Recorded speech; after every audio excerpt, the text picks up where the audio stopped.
What is going on, ladies and gentlemen? Yours truly, Kendrick McKnight here, back again with another video. Make sure you guys like, comment, share, and subscribe to the channel for more content. Beneath the Surface, episode 24.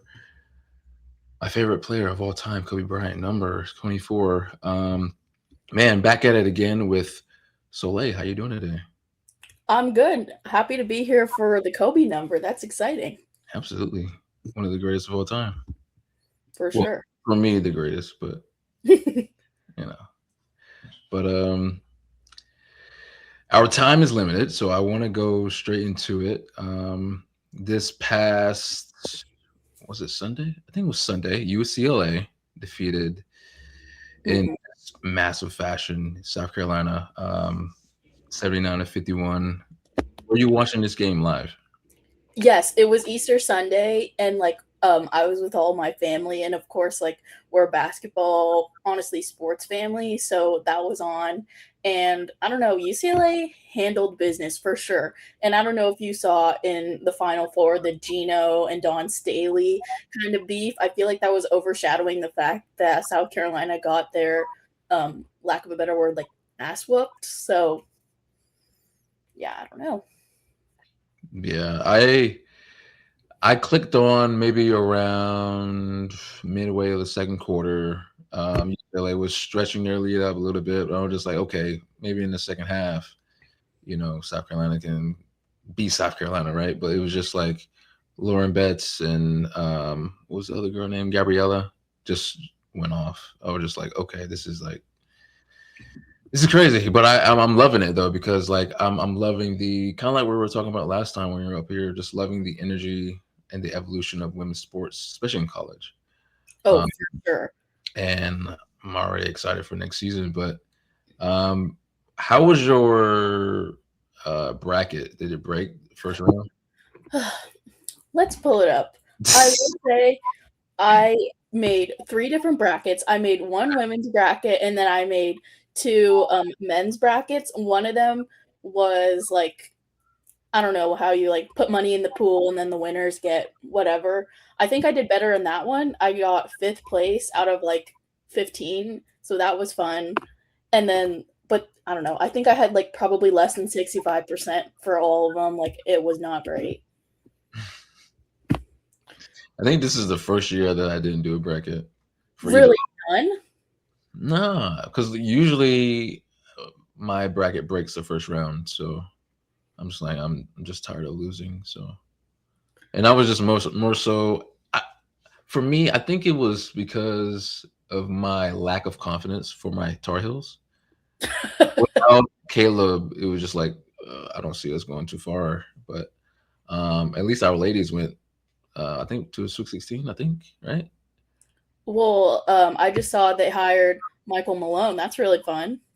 Yeah, I was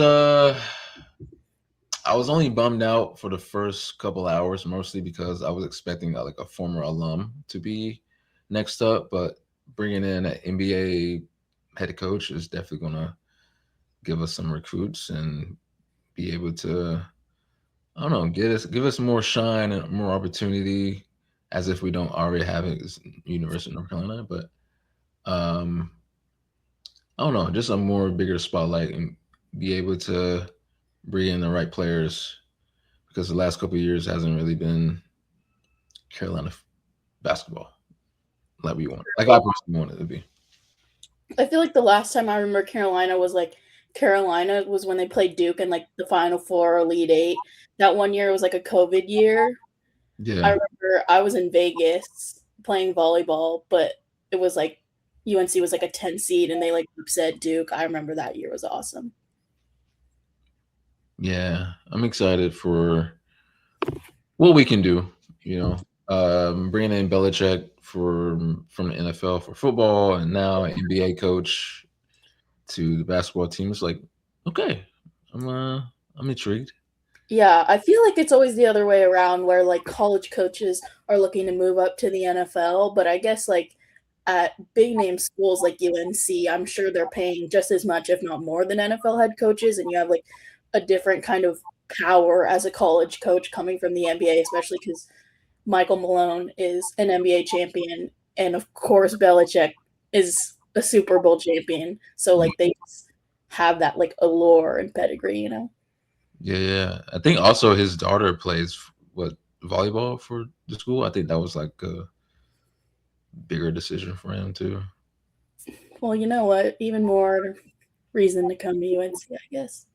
Absolutely. I definitely have to go to a game this next season. So catch out the hype, you know. So Michigan, I think it was Monday, wasn't it? Uh Yeah, when defeated UConn to become, the men's uh, national champions. Did you check out that game as well? I watched the end of it when like UConn got within four with like a minute left, and it kind of seemed impossible. But otherwise, I forgot what I was doing. But I unfortunately picked Arizona because my cousin, who I like consider a big sister, went there. So Okay. like obviously, I just had to pick Arizona. And then when they got their ass kicked in the Final Four, I was like, dang it. And then I was rooting for UConn, and then Michigan won. So It happens. They were just on like a elite run throughout the tournament. yeah, Michigan was. Once I realized that, because I wasn't really paying attention to them, um, I was like, okay, I think I'm leaning towards them.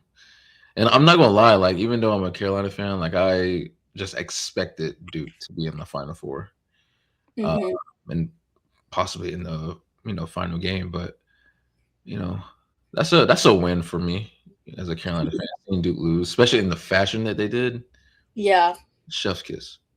yeah. No, if anything, if your team's not in it, you're rooting for your least favorite team to lose. Yeah, absolutely. Um, so how far did you get with your one of your men's brackets? Did you get some Let wins? me let me see. I picked Arizona to win. I had UConn and Arizona. Or my final four was UConn, Florida, Arizona, Michigan. So like it wasn't too bad, but I don't know why I picked Florida. I think I just went off of vibes. And then I picked Arizona to win, but like they didn't even make the national championship game. And then I picked UConn for my women's bracket. And let me tell you, I was peeved. I'm a like I literally have my Paige Becker's poster in the back. Like I ride for UConn. Like I'm 10 times more invested in women's basketball, especially considering here at SDSU our women's team is so much better. And like I don't know, I was more peeved about UConn losing than literally anyone else. Yeah, I mean, I was hip to some games this year as far as just any team from women's basketball. I definitely watched UCLA games here and there throughout the season. I was like, I can see them being champions. That was just like a random thought that I said back in what October, maybe September, and all this time later, they become champions. So it's like I kind of made it happen in my Yeah, you mind, put it in the universe. put it in the universe. Um, I know you're in the Bay, right? I'm from the Bay Area, but I'm in San Diego. I go to school at San Diego State. Okay, okay. So last time we spoke, you are a Warriors fan, correct? Oh gosh. Yes. I'm The, scared for the the next question. no, you're good. So like the playoffs are slowly approaching. Currently, I think you guys are 8, 9 in the play-in. So like, what are your thoughts going into the play-in? Like I'm just like so ready for this season to end. Like I'm not gonna lie. Like I was so upset when they traded for Kristaps Porzingis. Jimmy's hurt. All the drama with Draymond. Like Curry's coming off of his injury. Like it's just kind of a mess. Like I know I grew up in the Warriors dynasty. Like I can't ask for better than that in terms of being a professional basketball fan. But it's just a mess. Like I would have rather they did nothing at the deadline than trade for Kristaps Porzingis. You don't think he was an upgrade from I forgot his name. Oh, Kaminga. Kaminga, yeah.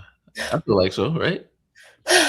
Well, my mom loves Jonathan Kaminga, like, for whatever reason, like, Okay. she literally has a signed Jonathan Kaminga 00 jersey, and, I had no, like, affinity towards him, I was just kind of tired of his BS, but, like, my one of my all-time favorite Warriors is Kevon Looney,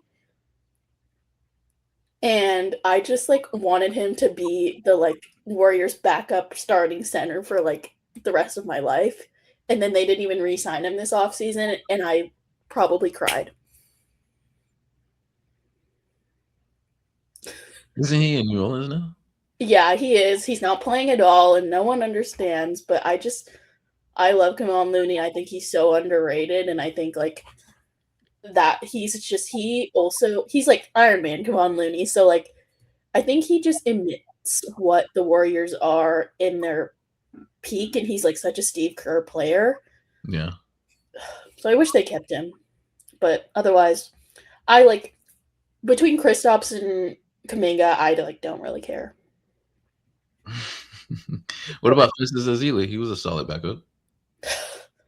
That's a throwback. He is on the local broadcast, so I feel like I hear him all the freaking time Yeah. because he's like one of their commentators. But yeah, what a throwback.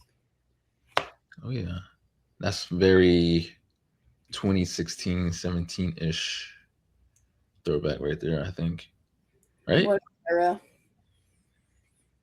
Yeah. I mean, Steph had a pretty good game earlier, a couple days. Oh, yeah, yeah, yeah. Well, his first game back Mhm. was awesome when they played the Rockets, Mm. especially because it's like KD coming to the Bay, like, I that always means a lot, but, yeah, he was awesome. Warriors couldn't pull it out. They didn't call timeout, whatever, it's fine, like Let me ask you like a real like it may be a hard question for you because again you are a Warriors fan, so throw out your biasness. okay. Like in your opinion, who you think not just for the NBA itself, but like who do you think had the biggest or like the bigger impact on basketball period, Steph or LeBron? That's, like oh my gosh. I think, like, if you're talking about how the game is played, 100% Steph, but just, like, overall impact, it's LeBron. Because 1, he's played longer, so you just, like obviously, and I think, like, his phenomenon, like, it was just such a thing coming out of high school, 18-year-old, like, he was just, like, a superstar, and when Wemby came out, they were like, "We haven't had this big of a star since LeBron," and it had been, like, what, 18 years? Like, I'm pretty sure when was he drafted? I'm pretty sure before I was born, which, like, is making me feel old or young at the same time, I'm not really sure, but I don't know, I just think his impact and then, like, the LeBrons and then him having, like, Bronny literally playing on the same team as him while he's, like, still the 3rd option on a playoff team, like, that's insane. But also, Steph is Steph, and no one's ever gonna shoot it like Steph, no one's gonna catch Steph, and everyone says when they shoot a three-pointer or a nice little jumper, they're gonna hit the Curry! So, it's, like, 2 sides of the same coin. Overall, LeBron, but, like, Steph and his, like, I don't know, three-point godliness is never gonna be topped.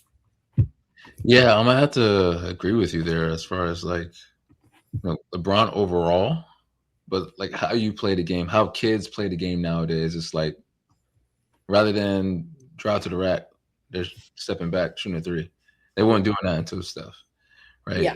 Just like how they play the game now is very 3-point driven and um, even shooting to the logo, that's very stuff ish.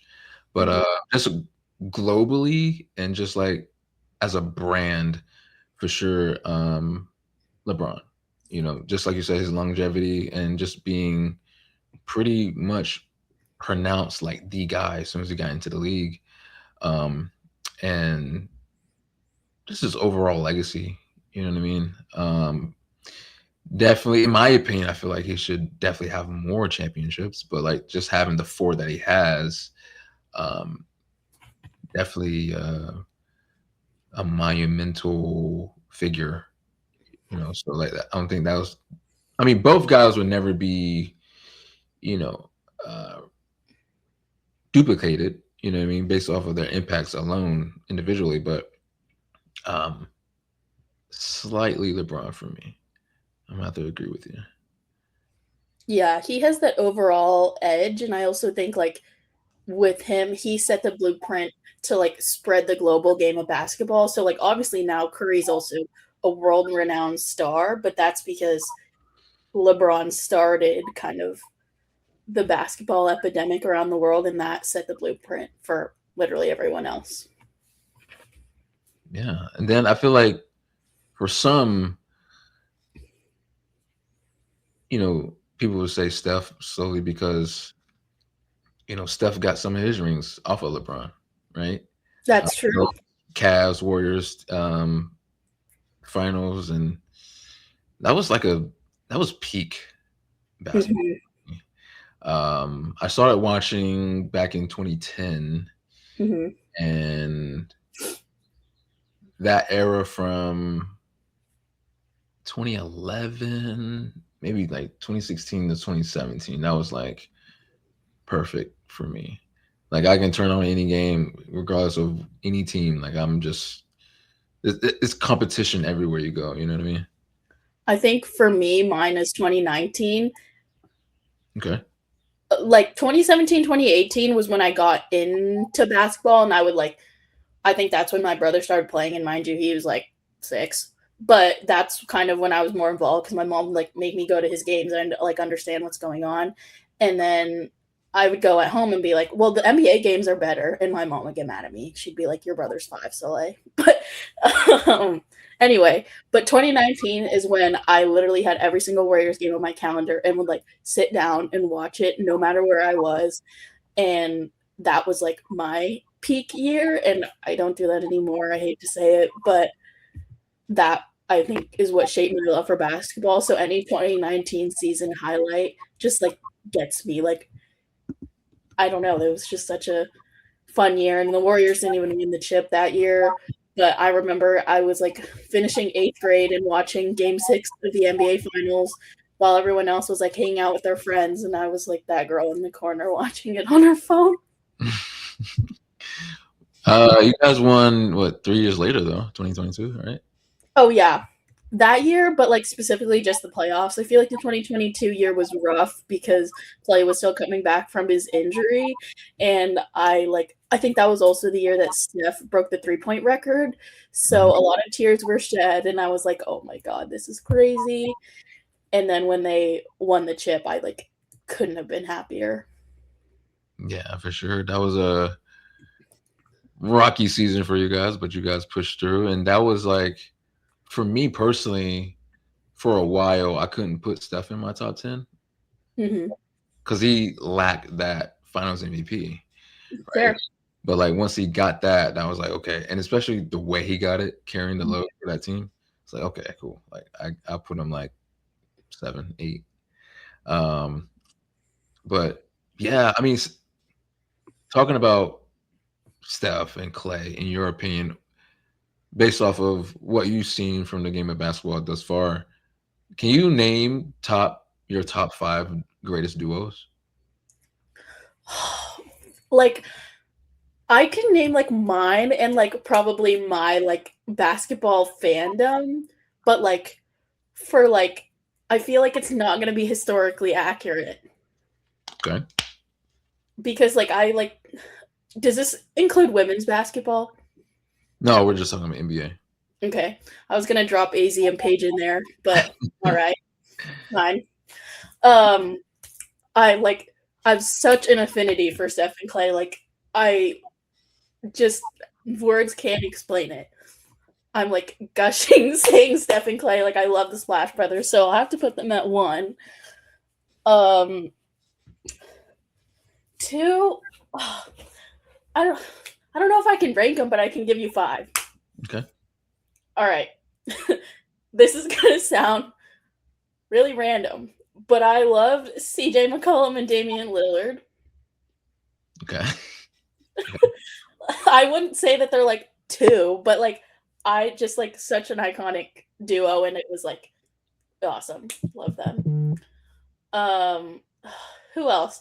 I mean, Jokic and Murray. Like I remember that 29 season was when the Nuggets were kind of on their like come up. Hmm. So that was the beginning, and then he started to win MVPs, and then Murray finally got into his first All Star. So like I'd say they're pretty good, I guess. Maybe. I don't know. Yeah. And dang, this is hard. Um, dang, I'm struggling because I'm like very against any of the like teams that I didn't like. Like any like sort of LeBron related duo, I'm like I'm against that. Any sort of Luka Doncic related duo, I'm also against that. Like,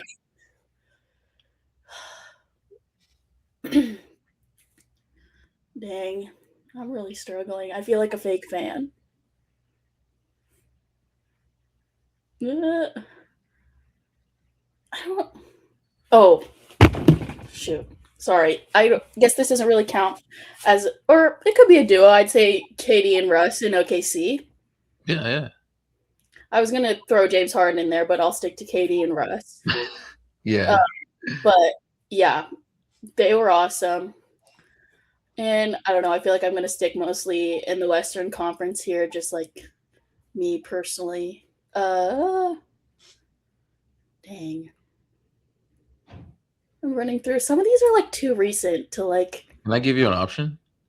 Yes, please. I mean, they didn't win the championship, but they went to the finals. CP3 D book. Oh, that's like I love that Suns team. That's a good one. Yeah, I love that Suns team. But Giannis and Chris Middleton, Okay. That's all. like other side of the spectrum because they beat CP3 and D Book.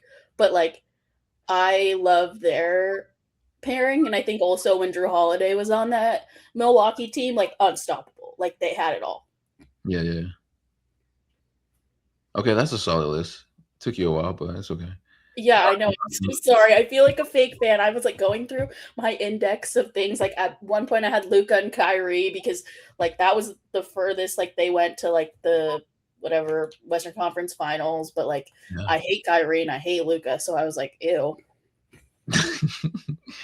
uh, if we're going based off duos I actually watched, um, just based off of nostalgia reasonings, um, Kobe and Powell for me. Yep, love That them. was, I think I told you the story. Like that was the very first game that I watched, Lakers Mhm. Celtics. So watching those two go to work was very nostalgic for me. Um, Braun and Wade in Miami. I Uh, thought of that too. yeah, and again, like you, I'm not ranking these. I'm just naming. Katie and Russ. Hmm. Mm, Katie and Russ. Because I'm a Bulls fan, clearly, right? Um, I would have to say D Rose and Joakim Noah back That's a in good one. I like that poll. during their stretch of time together. And fifth, oh, hmm. See, I'm stuck on two now, two duos, and I don't know who to put in at five. You got Bron and Kyrie over here, and then you have Stephen Clay over here. Which one should I put? They pick your poison. They also have such different dynamics. So it's like, are you like into the 3 pointers, or are you like a 2 man game? Like, I'm gonna have to slightly go Bron and Kyrie, to be honest.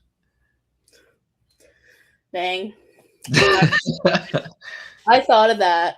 And I also thought of CP and CP3 and James Harden because again that was like I remember the Warriors Rockets playoff matchup those couple of years and that was just like a good duo for a while but like I'm not I can't stand James Harden, I can't stand Kyrie, I can't stand Luca. Those are like my big 3. Right, what's wrong with them? I just like can't. James Harden and Luca, I hate the way that they play. I think like it's just so cheap. Like like complaining to the refs and like only drawing fouls and shooting 50 free throws a game is not my favorite. And then I just can't stand Kyrie as a person. Like he's a great player and like he's gonna be great, but like I don't know. I just can't. I mean, someone could say the same thing about Shea. That's his game as well. I know. And I've thought that too. I just like I don't I mean, I would say the same thing. Like I just like haven't grown that much hatred towards Shea, but I feel like I'll get there at some point. Do you have any players that are on your no list? That I just cannot stand Yeah. whatsoever. Uh, I don't really look at it like that. I mean, there's certain players I don't care for based off of just who they are or their game. Both, either one.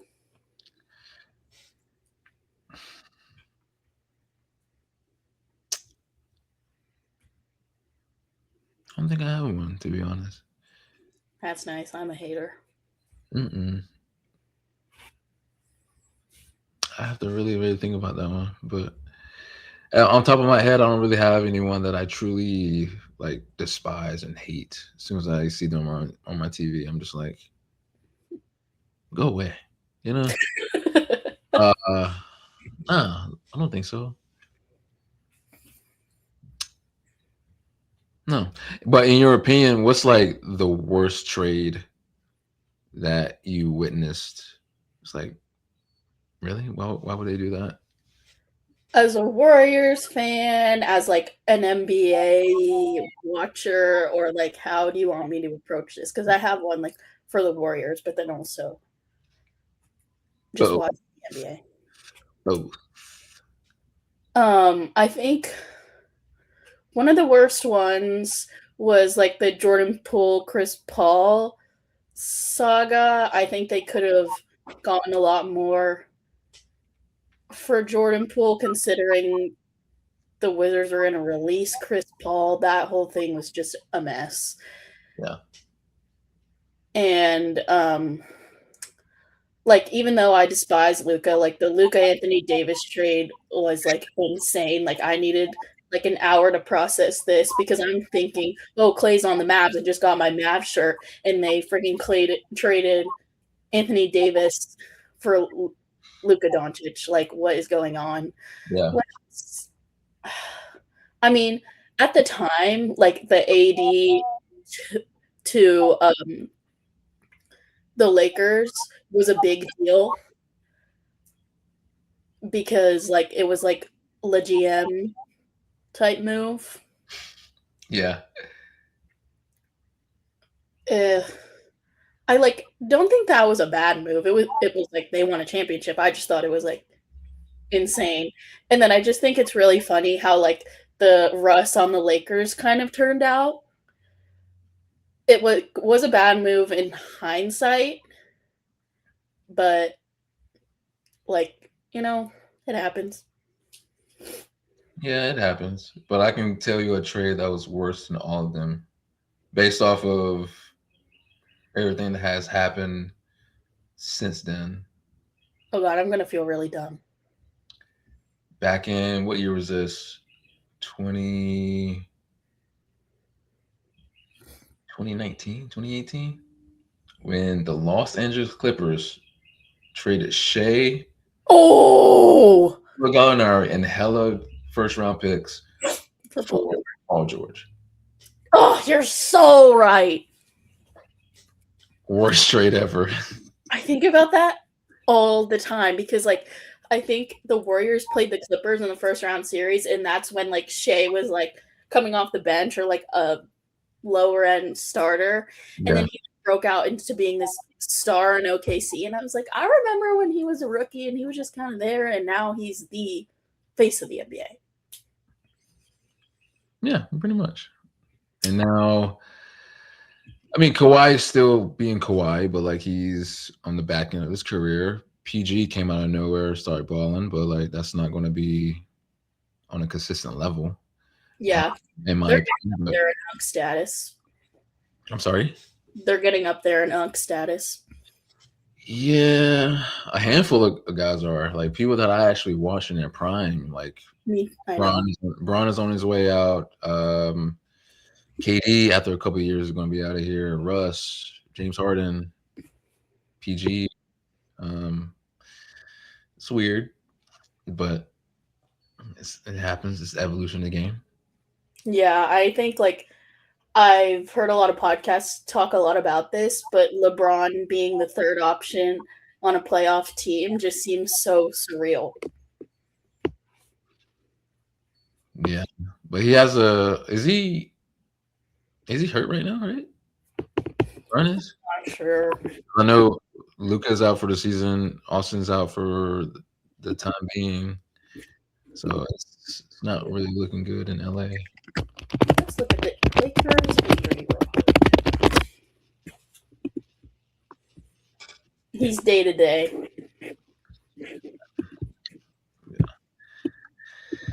Yeah, I mean, we'll see. We'll see what happens with them. But in your opinion, who are like the top three faces of NBA right now? Like, I think I'd probably say Shea. Oh, top three. Shoot, I had three, and then oh boy, maybe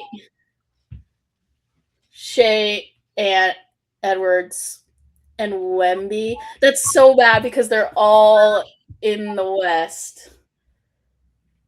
Yeah, But I just think like even though Anthony Edwards doesn't have he is probably the bottom out of the three in terms of skill. I just think he has so much charisma and he has like the star to him, if that makes sense. yeah, He's got the personality and like kind of just I don't know, persona to be the face of the NBA. Whereas whereas Wemby and Shea, I think they let their game speak for themselves, and then they'll throw out some bars every now and then. But yeah, that's my take. I yeah, like so biased, but yeah. Definitely Shea. I'll have put Ant in there as well. And that third position, I don't know. I mean, it's easy to say Wemby, right? mhm, But I also think of people like Luca.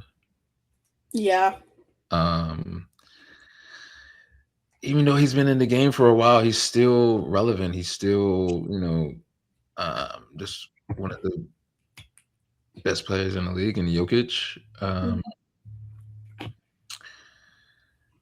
And then I'm just a little biased towards Tatum. Like that's my guy. But right now, Duke guy. huh? Tatum's a Duke guy.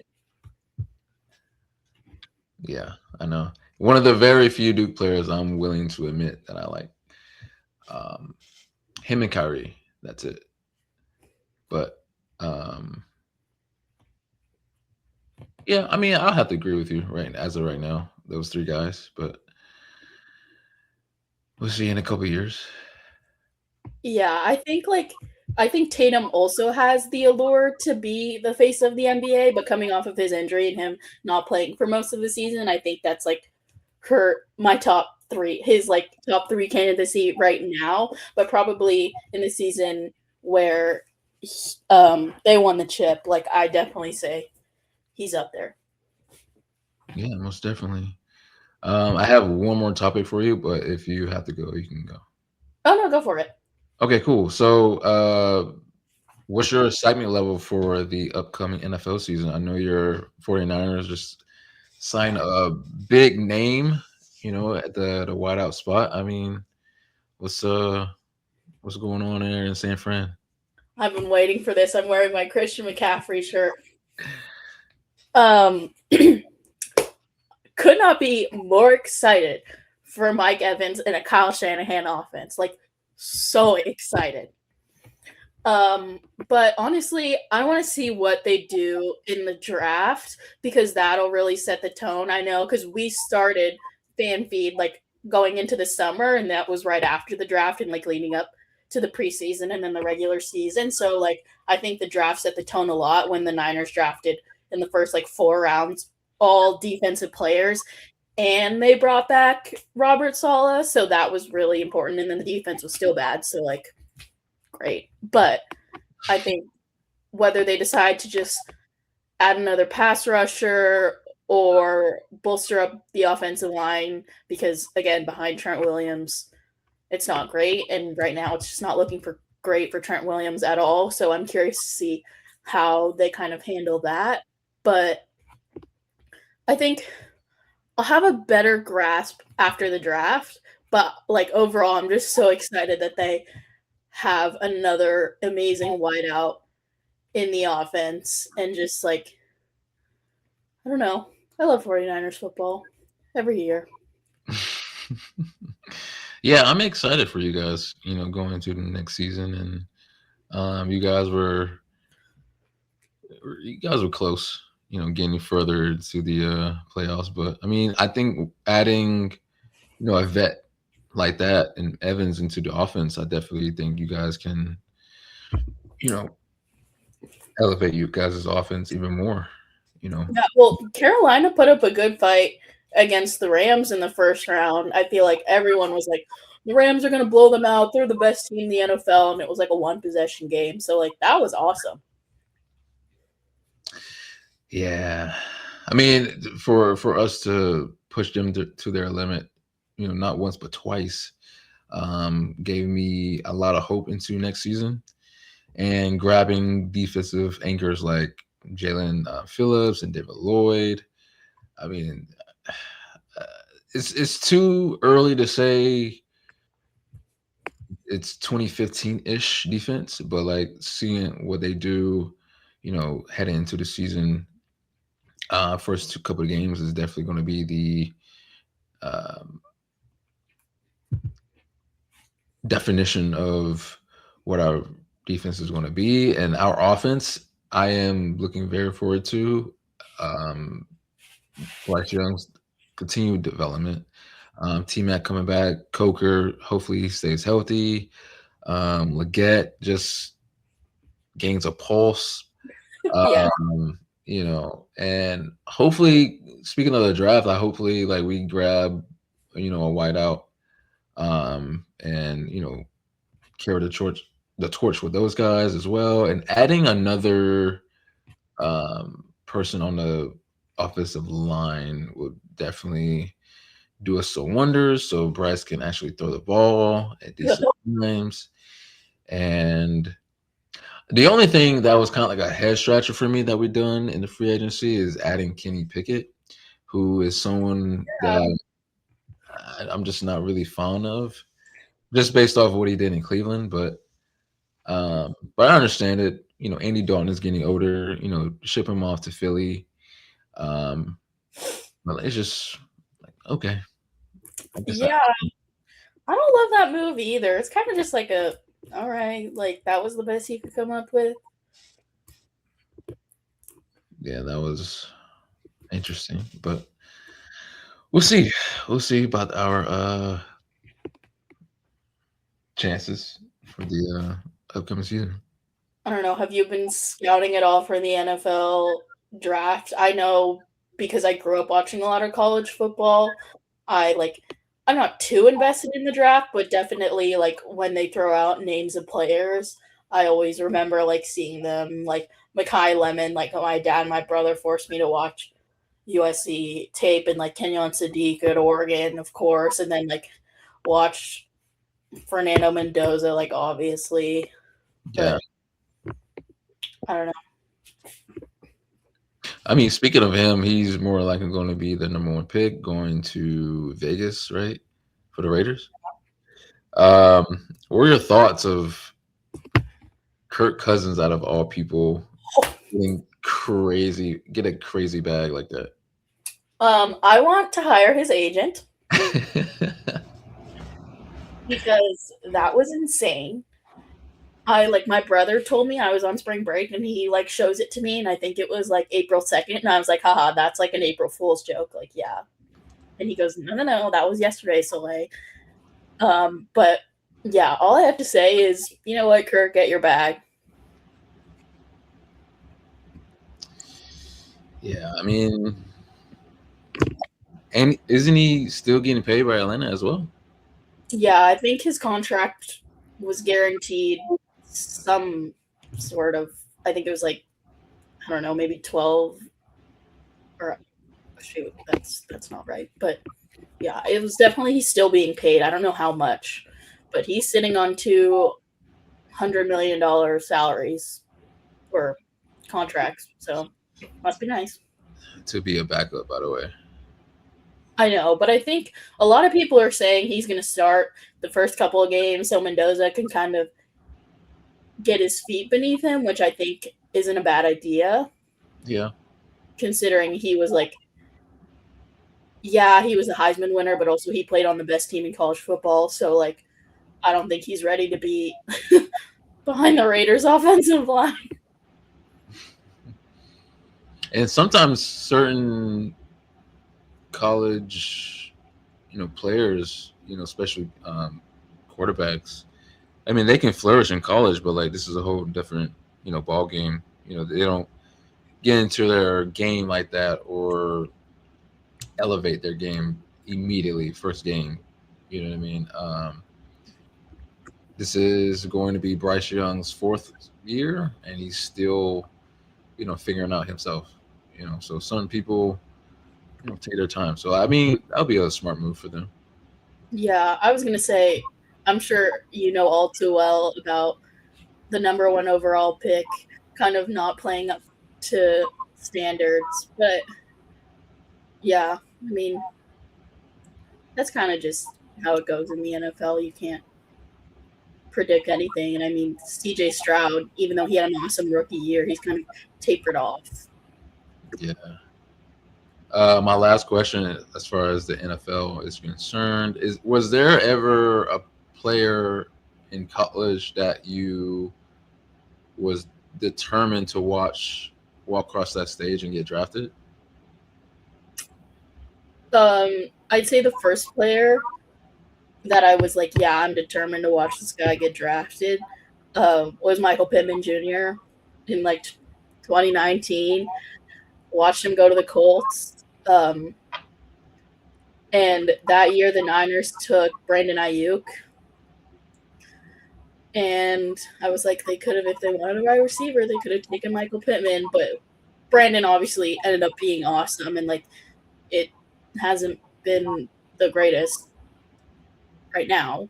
But for the Yeah. first couple of years, like, he was definitely what the 49ers needed. And I have no complaints. But yeah, it was Michael Pittman Jr. He just got traded to the Steelers this offseason.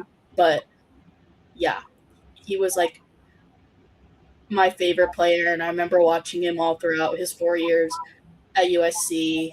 And yeah, I don't know, just kind of random, but I have a special affinity for USC wideouts. Amon Ra, Drake London, who else? I mean, Juju, Smith Schuster, Jordan Addison. Okay. Okay. You wouldn't believe my player. I was just so high on him when he was in college, and just based off of I, I guess you could say controversy, but I was still a fan of him. During his time at Mm-hmm. in Texas A&M.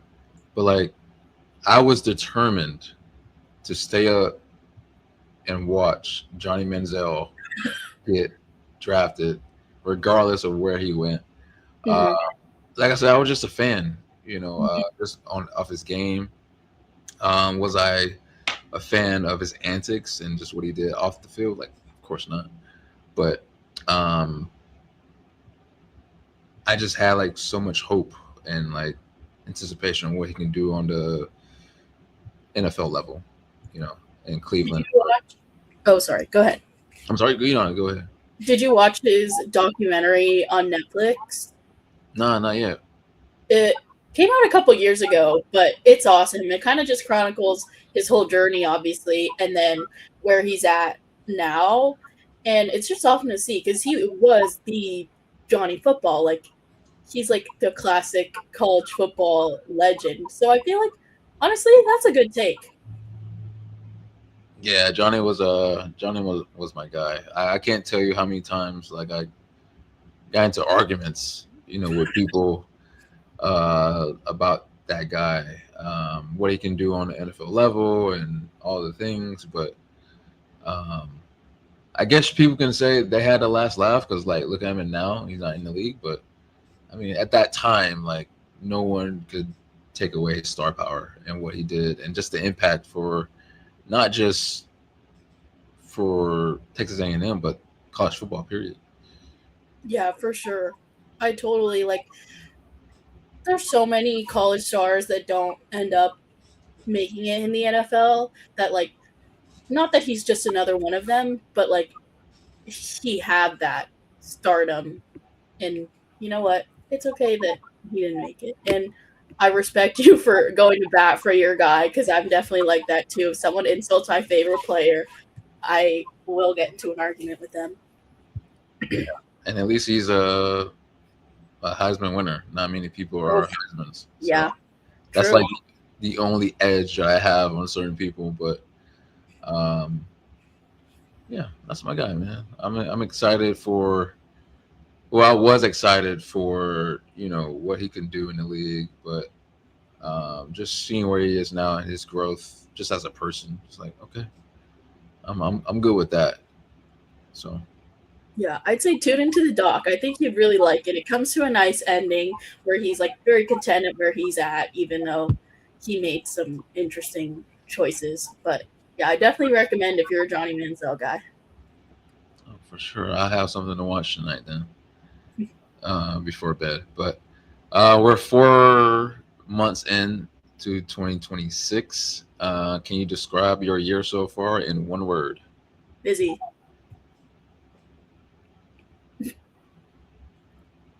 I would say mine has been interesting. Quote have like quotations that, and then have parentheses beside it and say adulting. Oh my gosh, you're scaring me. I like my friends are starting to graduate and a lot of them are graduating early. I don't graduate till next May, Okay. but I'm so scared. So I don't know. Do you have any adulting tips that you'd like to send my way? I need anything I can get. Just anything or just Like anything at all. I feel like becoming an adult, there's so many things that you wouldn't expect or don't know. Like even moving to college and having to like find my own place to live, I was like, what the heck? yeah, I got you. Um, what I've learned the hard way is not appreciating the now, because like I've always been such a forward person. Like, okay, cool, I did this. Okay, what's next? And I always have to feel like I'm on the move. I always feel like I have to do this and do that to feel accomplished without realizing like how far I've came. Like not many people would have gotten through that hurdle, but I did it. But due to the fact that I'm so focused on the next, journey, I'm kind of blind into what I've done and what I'm doing now. So like now I'm appreciating like the little steps that I'm taking and being more present. And so, of course, there's this stigma that when you're in your early 20s or mid 20s, you have to, feel like you made it, right? You have to do this, you have to do that, you have to be in your career, you have to, make this amount of money by this time. So hopefully, by the time I'm in my late 30s, late 20s, 30s, I can settle down and all that. Sometimes in life that does not work. Life happens. You have to adjust and be able to go with the times, but don't get content with that struggle right now. Because, like, like I said, life happens. You have to adjust, but never forget what the goal is. Never forget what the dream is. Never forget what you work your butt off to walk across that stage to do and for. Um, so that's the best I got for you. That was actually perfect because even just you saying that right now, I'm was like again, I literally told you at the beginning of this, I was applying to a job because I'm just like trying to figure out the next thing that I'm gonna do. Like I'm working 2 internships, have multiple leadership positions, and I'm still just like, all right, what's next? What's next? So even just sitting here and taking the time to think about that and you saying that was like the most perfect advice that you could give to me specifically because I'm so just like go go go all the time. Yeah, I mean that's how I was back in my younger days. As far as I have the ambition, I have the drive. Like I know what I want to do in life. It's just how can I get there? That's how it's always been my biggest struggle, right? Trying to figure out how I'm going to do this, how I'm going to do that, and what company is going to bet on me enough to get things done, right? Um, but over time, I realized like, relax, calm down, everything's okay as long as you still have the drive and the ambition. Sooner or later, people are going to see that. Um, prime example with my YouTube channel. Like when I first started doing it, I used to judge it based off of how many people saw it, how many likes, how many comments, um, and if I didn't get what I saw in my head that I deserved to do in this video, like I would just mentally shut down. Like, oh, I'm not meant for do this. I'm not meant to do this, that, and the third, and I'm wasting my time. But I just stuck with it, um, and just used the platform to better myself, socially, talking in front of a camera, um, and just being more comfortable with that. And like I said, being more social with people having on the shows and all that. And I stopped judging it within that space. As long as I'm comfortable with it and I like it and I love the conversation that I have with someone or even when I'm by myself, that's all that really matters. So, um, yeah, I would say that just having patience within, not just within your career, but your life. This is what I needed today. Like, honestly, like again, I was literally just finishing a job application because I'm like pressuring myself into doing the next thing, even though I still have like a month and a half left of the semester. I am fully employed at 2 internships and in school. But yeah, I definitely needed that today. So thank you. Yeah, you're welcome. I'm here anytime. But yeah, how did you enjoy this conversation? I mean, it was fun. I will talk basketball. You asked me about Steph and Clay and like the Niners and like it was perfect. Anytime we can talk sports in my line, like I'm happy to come. Oh yeah. That's like the journey that I'm on right now. Like I want to put more content out. You know what I mean? Like I am one of the. I'm not gonna lie. Like I thought I was gonna be like the only one, or maybe like two or three people that was going back to fan feed this season. Um, Hmm. but like there's like a handful of us are, but just like the conversation that Trey and Cam had with us was like they want to be more focused on just putting more content out, as far as social media and all the things, and that kind of like rubbed off on me on my own content, like just be more disciplined and putting more stuff out, even if it's old stuff, like put it even more back into the algorithm so people can go back to watch that video Yeah. and all the things, and it's like, okay, that makes sense. Yeah, And I've taken a lot of social media classes as a PR major, yeah. and every single class has been like just post a lot. It doesn't matter if you get likes, like it's just out there. So like people when finally people find your content, there's like a lot for them to look at. So yeah, I tend to agree in my academic slash professional experience. Yeah, that's what I did with my YouTube shorts. Like I'll just edit certain things and put it as clips. And I'm gonna be honest, like I had like a handful of subscribers just based off of that. Just shooting a shot and just putting that stuff out there and see what people do and just comment and stuff like that. And most times I don't engage. I don't know why I don't do that as far as like commenting more. But yeah, it's pretty cool. Engaging with people all across the world based off of whatever I'm talking about. So whether they agree or disagree.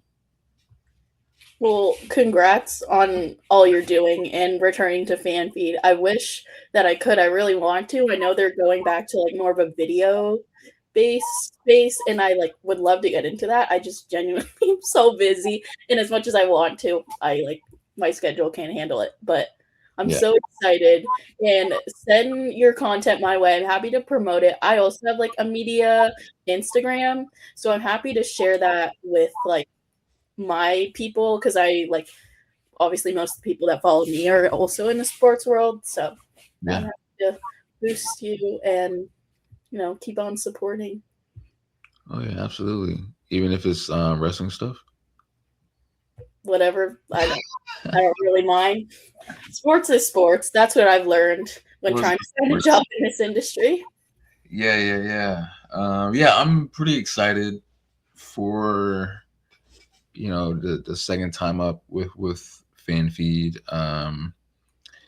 So just the ideas that they are having is like, of course, they're going to have their main um, podcast show with Trey and Cam, of course. Hmm. Um, and they're going to still stick with the fantasy football thing because that was their most engaging video thing that they did last season. Maybe like on Wednesdays, Thursdays. The main pod is on like Monday, Tuesday. And they even threw out the idea of like me hosting something like on my own under their umbrella. I'm That's like, awesome. hell yeah, I'll do it. I love it. And again, that's kind of like in collaboration with my own stuff and theirs as well, and just more exposure, more buzz, But stuff out that there. So that's awesome. My goal is to be some sort of like host. So yeah, love it. But thank you so much for having me on. Let me know if you ever want to talk hoops or football or fan feed ever. Let me know. I'll absolutely, always find time. absolutely. I appreciate you for coming on. Of course. Okay. Gotta go. Bye. All right. Oh. Man, that was a good and great and quick conversation with Soleil. Damn. Um, just pretty cool person. I love chopping it up with her, talking women's sports, NFL, and of course the NBA. Make sure you guys like, comment, share, and subscribe to the channel for more content. And man, this has been um beneath the surface with yours truly, Kendra McKnight here, man, where we are unpacking the unseen, one conversation at a time. And until our next video, yes, sir.